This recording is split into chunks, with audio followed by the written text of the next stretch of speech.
Well, armed carjackings committed by juveniles are up in Baltimore City compared to last year. Alexa was mentioning that. That's according to some new data from the Baltimore Police Department obtained by our media partners at the Baltimore Sun.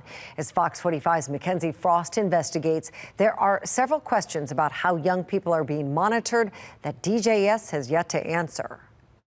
The Department of Juvenile Services in the spotlight again. The agency's new policies, which were announced almost a week ago at this point, really underscore the importance of understanding what's going on.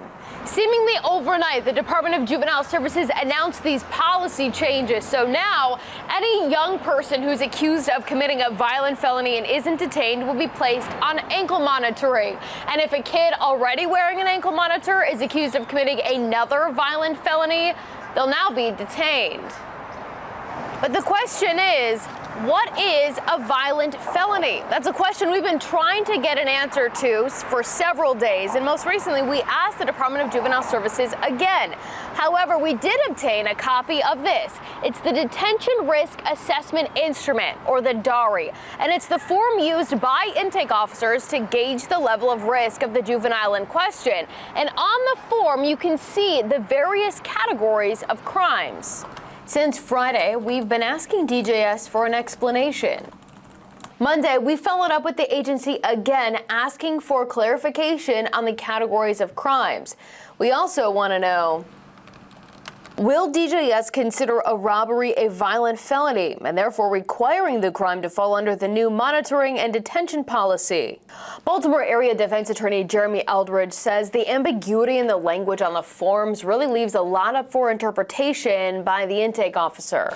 And the biggest problem with it is that it subjectively classifies crimes differently than the Maryland Code does. We're also asking DJS, what are the current supervision numbers of juveniles within DJS? How many supervision staff does DJS currently have? Is the agency capable of handling a potential influx of juveniles on home monitoring? It's October, and what we're seeing is the juvenile crime issue is not, nothing seems to be working.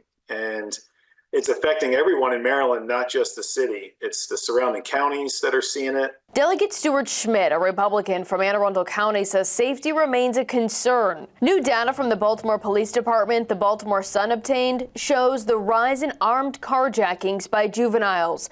As of September 4th, there have been 24 armed carjackings. In 2023, that number was 21.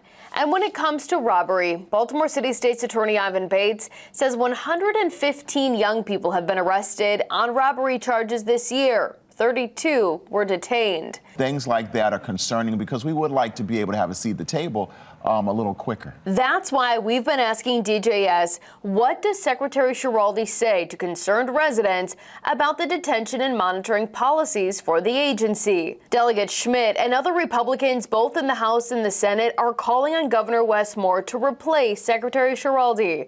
Governor Moore continues to not take a clear position.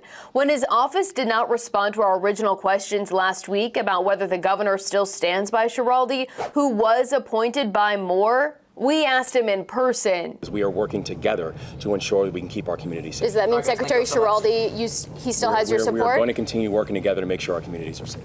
Not a clear vote of confidence.